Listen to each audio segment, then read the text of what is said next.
School. I'm also a New Jersey native, a Rutgers alum, an alumnus of the Department of Environmental Protection, and I'm also a mom, a single mom of 2 grown daughters who went through the public school system here in New Jersey. I have a lot of things to be proud of. I'm really proud of having an affiliation with this university that for the past 2 decades has really led the way on integrating science and equity and data and various forms of knowledge, engagement with communities to help advance climate solutions that are lasting and sustainable here in New Jersey. I'm proud of the collaboration I get to work with folks here, people from arts, people from my school who focus on planning and public policy and informatics, people from the School of Environmental and Biological Sciences, the School of Engineering, the School of Arts and Sciences, scientists coming together with engineers, with people who understand how decisions are made, with people who understand how values factor into decision making. So I'm really pleased to be here and honored and humbled by being here with Rutgers colleagues, former DEP colleagues, and also a real shout out to the advocates that are in the room, because it's really you who have moved the clean energy agenda long before we had our leader, Phil Murphy, here in Trenton. And finally, a big shout out to our students who are the big thinkers.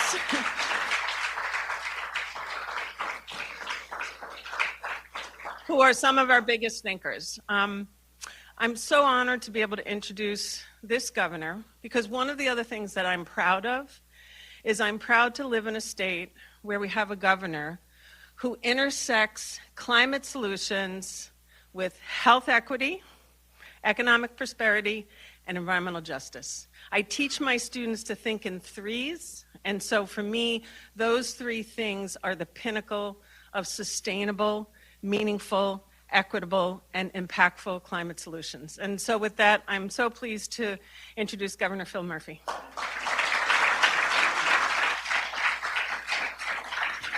Thank you. Thank you. Good afternoon, everybody. It is an incredible treat to be here. I'm told this is Alexander Hamilton. Is that accurate? Having a better day in New Jersey in this rendering than ultimately befell him. Thank you, Gene, for that very gracious and powerful introduction, and I thank President Jonathan Holloway in absentia and the entire students, faculty, and staff at Rutgers University for allowing us to gather on the banks of the old Raritan, and in particular, a shout out to the team Blaustein. Again, deep thanks for having us. I also want to note that my dear friend and my congressman, Frank Pallone, spoke here at Rutgers on our climate and energy future on this past Monday, I believe. And he delivered this year's Governor James J. Florio Memorial Lecture, which sadly we must now refer to as the inaugural Memorial Lecture, given Jim's passing last September. I was honored to give the Florio Lecture in 2020, and I'm equally honored that Frank and I are now both Florio laureates. When this administration took office 5+ years ago, we brought with us an entirely new mindset on a whole host of issues and challenges, whether it relates to our economy, education and higher education, healthcare, social justice, or our environment. We have worked tirelessly and nonstop with many of you here to bring about real reform that our state long needed. There were many examples across many issues where the old way of doing things had left New Jersey and our families behind. For far too long, past administrations were content to just paper over our issues, putting in place short-term fixes that would ultimately fall to someone else to deal with. And through our efforts, New Jersey's communities are becoming more affordable. Our economy is more diverse and growing. Our schools are better funded. Our state's fiscal standard is strong, and more residents can see their place in our bright future. And you will see further evidence of all of this in the budget that I present in just a couple of weeks. And today, New Jersey is also more resilient, more just, and smarter than ever before. Yes, we still have our challenges without question, and perhaps none is as existential than the challenge we face from climate change. We are being hit by more and more severe rain events and oftentimes devastating flooding in non-coastal communities. Along the Jersey Shore, one of our greatest natural resources and a huge economic engine, higher tides are leading to flooded roads and communities even on clear days. Our administration has taken the view that it is more important to do things that will better protect our communities from worsening climate impacts, and while I might add at the same time, building opportunity for all in our burgeoning clean energy economy. We intend to leave the next generation of New Jerseyans a state that is far better off than the last generation left us. And our efforts to combat climate change are based on this core belief. With a heavy heart, I say this. We cannot undo the impact to our families and communities. We cannot undo the years of air pollution that have impacted generations of kids with asthma and left our planet warming. We cannot undo the years of water pollution that have degraded rivers and increased health risks, particularly in impacted communities. We cannot undo the rising seas and more extreme rainfall.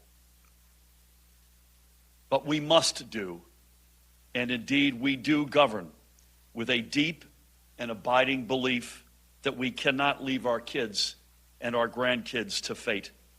We must take this on, and we must take it on now. And we are.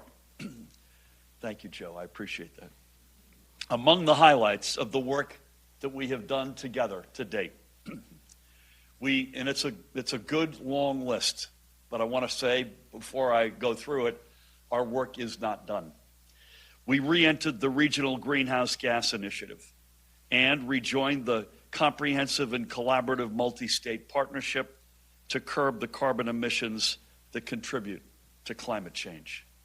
We set a goal of achieving a 100% clean energy economy by the year 2050. And to achieve this goal, we are leaning into offshore wind with one of the nation's most ambitious programs. We are investing heavily in electric vehicle infrastructure and helping get more EVs on the road through highly successful incentive programs. We put in place innovative new policies to expand solar, making the leap to solar power more accessible for middle-class families, and through our community solar program, opening doors to solar for the low and moderate income neighborhoods which had been overlooked and bypassed for far too long. We wrote strong incentives for adaptive building reuse and energy efficiency into our new business attraction and retention programs. We authored a statewide energy master plan in 2019, and now, because so much has changed during the past 4 years, we are preparing to write an entirely new one for 2024 that takes technological, economic, and policy progress into account. We enacted a landmark, nation-leading environmental justice law and are on track to have its final rules adopted by this April. We are charting a more responsible path for future development to ensure that, one, we build more resiliently, and two, we build with long-range environmental impacts front of mind. We became the first state in the United States to put climate education into our K through 12 teaching curriculum to prepare our kids for the green jobs of the future. And in absentia, I want to give a shout out to First Lady Tammy Murphy. And because of the partnership being forged and renewed with President Biden, his administration, and our federal partners through the Inflation Reduction Act, we could take steps together to not just position New Jersey for a stronger climate future, but ensure that the opportunities we create by confronting this challenge reach every community, including the environmental justice communities previously left out and left behind. We have taken steps large and small. We have done big forward-facing things, and we have done lesser-seen, nose-to-the-grindstone work that doesn't make any headlines. We have held press conferences, to be sure, but at the same time, we have had countless personal, private discussions with stakeholders on all sides, up and down the state. These efforts have led to responsible decisions based on balancing laudable goals with achievable realities for a growing state with a growing economy. And Sheila and I are proud of this record. And I am equally proud of those who have played a role throughout and will continue to do so. So I must give a particular shout out to a few folks here. Beginning, I wonder if I could ask her to either stand or wave, to our extraordinary Lieutenant Governor and Commissioner of the Department of Community Affairs, Sheila Y. Oliver.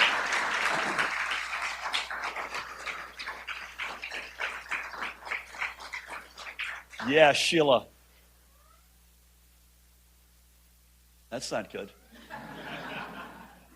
That was the Sheila Y. Oliver fan club weighing in. To the Commissioner of the Department of Environmental Protection, Sean LaTourette.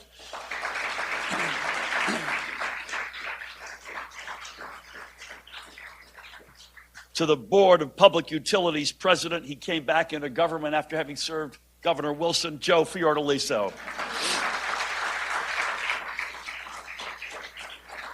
To the Chief Executive Officer of the Economic Development Authority, Tim Sullivan. And the Governor's Office of Climate Action and the Green Economy Director, Jane Cohen. Yeah. And Deputy Chief Counsel Lisa Almeida. Lisa, thank you as well. I mentioned Tammy Murphy in absentia, and I want to also give a shout out to two really important legislators and dear friends who are with us today. Please acknowledge and welcome Joe Egan and Rob Karabinchak. Thank you, guys.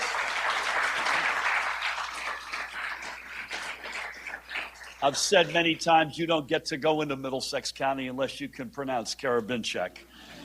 I also want to give Commissioner Charlie Kenny a shout out, Clerk Nancy Pinkin, to all the elected officials, senior folks. I mentioned faculty, staff, students at Rutgers, to all the elected officials and others who are with us today, and through each of you to your teams for all of your efforts.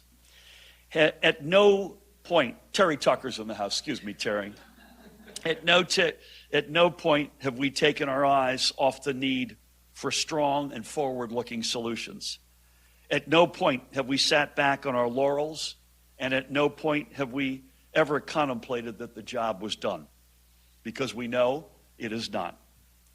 And that is what sets up what we are announcing today. After many months of stakeholder conversations and policy planning, we are ready to take the next 6 big steps in our fight against climate change. Allow me, if I may, to make one thing perfectly clear at the outset before the meme makers go off on me. No one is coming for anyone's gas stove. No one is walking into anyone's kitchen. And importantly, no one is going to be forced to do anything in any way.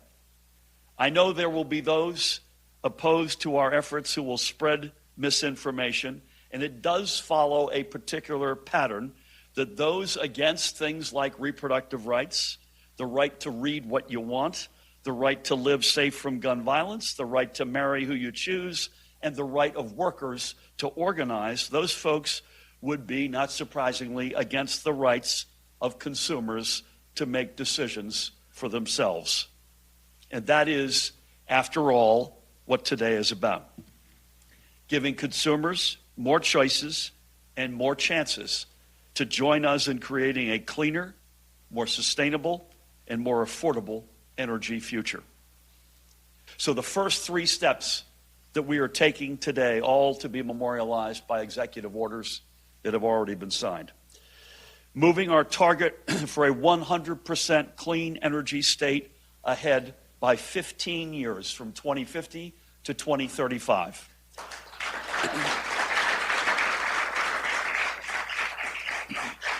And importantly, putting in place the means for our power supply companies to help get us to this target efficiently and affordably. Secondly, setting a target of installing zero carbon emission heating and cooling systems in hundreds of thousands of homes and businesses by 2030, and putting money, importantly, right back into the pockets of consumers who choose to make the switch. And thirdly, working side by side with our natural gas utilities to tackle the tough question and put forward a comprehensive plan for a future that's less reliant on the burning of fossil fuels. And because the single greatest source of greenhouse gas emissions in our state are cars and trucks, the next two steps maintain our focus on getting more of the new and cleaner generation of vehicles in New Jersey, and as well as in our garages and on our roads. By number one, motivating and supporting the fast-growing electric vehicle market with reforms that will help ensure that by the year 2035, the new cars sold in New Jersey will all, and I emphasize all, be zero-emission vehicles.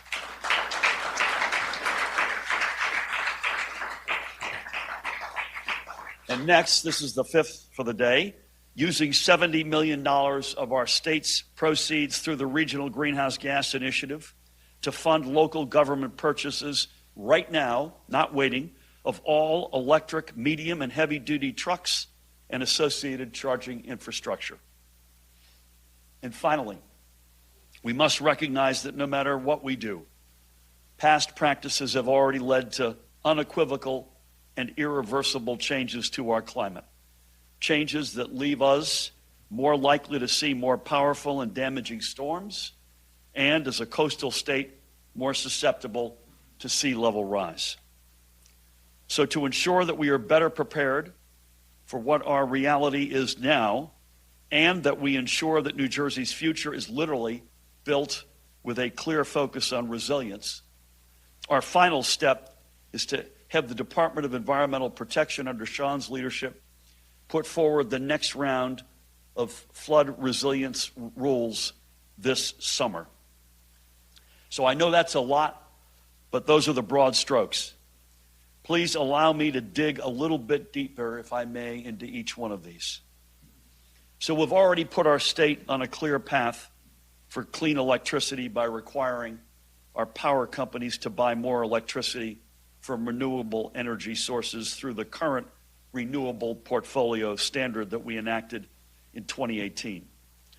But upgrading this to a so-called clean energy standard would allow our power companies to tap into an even broader set of clean energy technologies and credits, which could drive down their costs and therefore the prices they charge consumers. Further, it would use our statewide purchasing power to further reduce regional demand for electricity derived from burning fossil fuels and further support clean energy development. Doing this would have no day-to-day impact on consumers. And alongside both our current moves to build a New Jersey-based clean energy industry and consumers' own desire for more energy-efficient homes and appliances, we can get to 2035 more affordably and with household energy costs well under control. This clean energy standard will require new state law. But thankfully, we've got two guys here who will help us, and in addition to them, in absentia, I would say no one in Trenton is more attuned to this reality than Senate Environment Committee Chairman Bob Smith. And I thank Bob for his partnership and look forward to continuing to work with him and Rob and Joe and their colleagues on all of this. And that's important because homes and businesses are the second largest producers of greenhouse gas emissions in our state. And it is little wonder why, when nearly 90% of homes and more than 80% of businesses are heated by fossil fuels. So the next executive order for the day sets a target that by 2030, some 400,000 homes and 20,000 commercial buildings, by the way, all of that accounts for about 10% of New Jersey's complete building stock, be constructed or retrofitted with zero carbon emission heating and cooling systems. Electric heat pumps, for example, are an already proven and efficient home heating technology, and it is time we make them more than just a novelty. Within this order will be a goal of making 10% of lower and moderate income and working families and seniors' homes ready for electrification, bringing electrification into reach for many who historically have not been able to afford making that switch. And we very much want to partner with our construction industry in getting ourselves to these targets. And through the future proceeds we expect to receive through the Regional Greenhouse Gas Initiative and the federal funds currently available through the Inflation Reduction Act, which, by the way, specifically offers consumers waiting to lessen, or wanting rather, to lessen their carbon footprint and lower their heating and cooling costs, long-term incentives of up to $14,000. We can help more families affordably to do this. All of this begs a question. What happens to our natural gas utilities as we reduce on fossil fuels? That's more than just a consumer question. That's a question asked, as Joe knows, and many of his colleagues, by the women and men who work in and around the industry. And many of those jobs, if not most, are good-paying union jobs. To be sure, we are not going to leave this future to chance. We started this conversation through the Green Jobs Council, which First Lady Tammy Murphy serves on as chair. Now is our time to engage even more deeply with the industry and its stakeholders, especially its labor stakeholders, so our energy transition isn't just orderly, but creates places in the new energy future for workers. So I'm signing today an additional executive order directing the Board of Public Utilities under Joe's leadership to engage with all stakeholders from across the energy industry, organized labor, environmental spaces, and the Governor's Clean Buildings Working Group to take on the big question of the future of the natural gas utility. These are going to be far-reaching challenges, to be sure, from transitioning current natural gas infrastructure to creating good new jobs for those working in the field.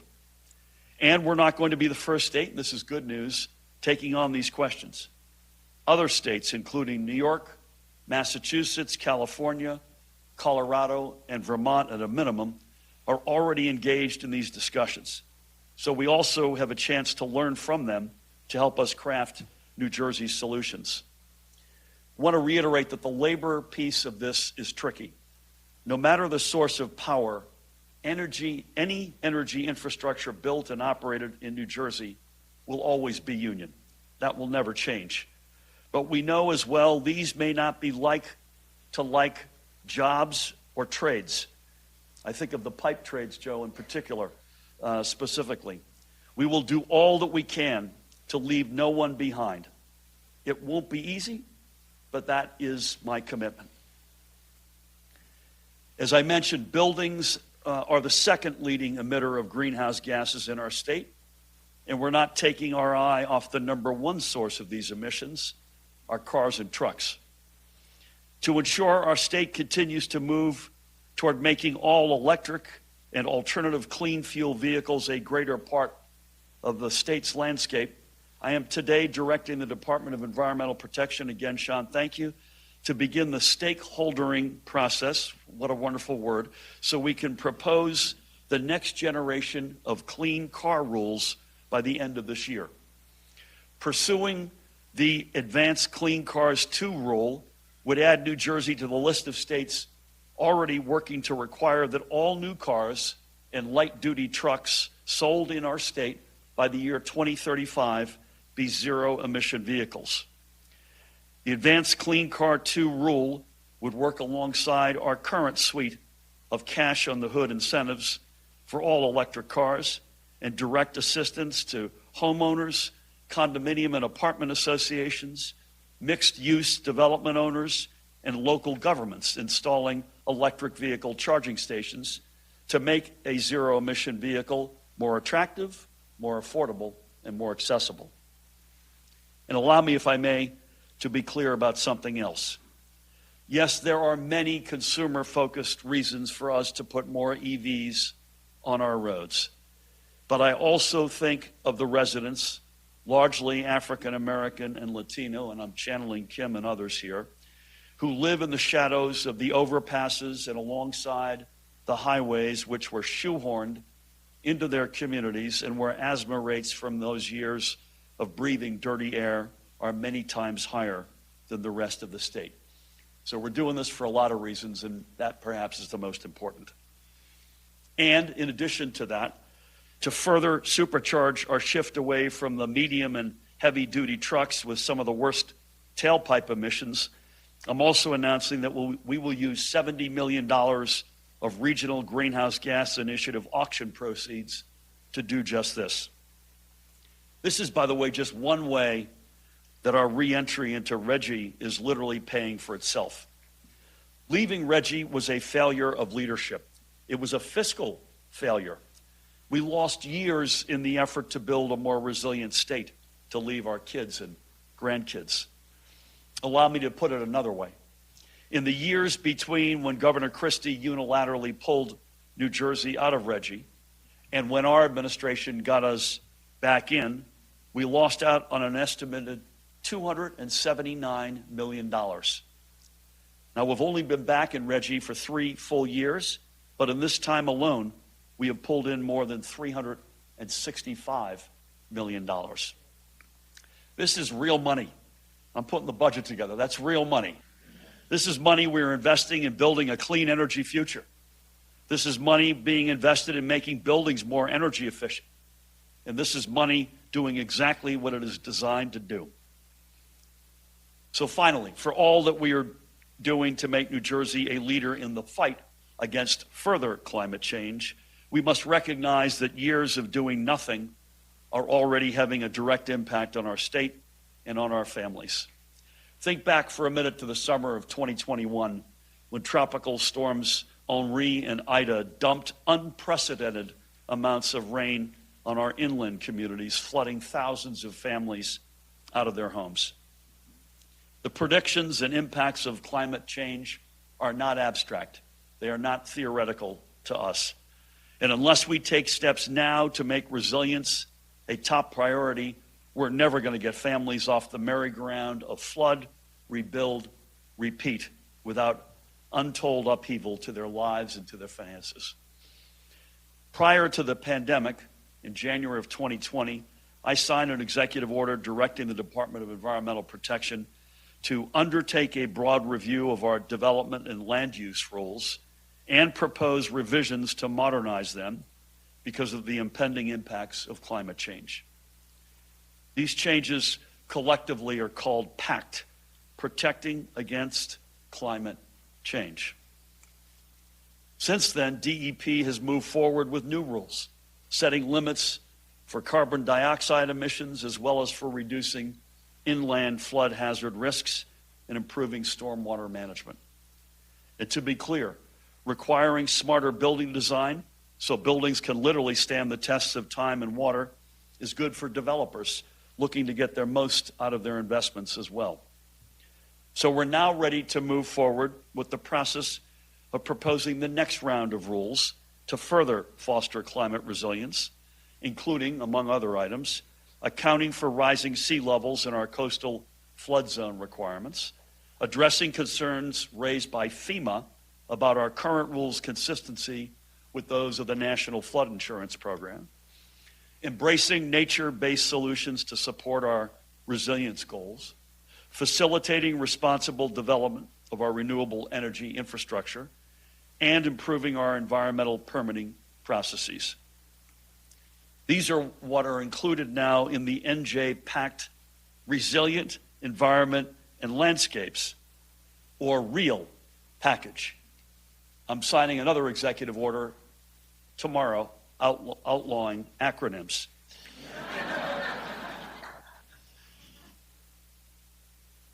Making sure you're still paying attention. Together, they will make homes and businesses up and down our state, and particularly along the coastline, more resilient, so they have a better chance of surviving the next big storm when, and not if, unfortunately, it comes. I think it's time to change our mindset from simply being stronger than the storm to being smarter than the storm. And that is what our entire administration's efforts have been about. We're not giving lip service to climate change. We're actively engaged in the fight. It's a fight that is helping to transform our energy infrastructure, the way we live and move about, the way we build, and the way I think that we look at being New Jerseyans. And to be sure, it is transforming all of that for the better.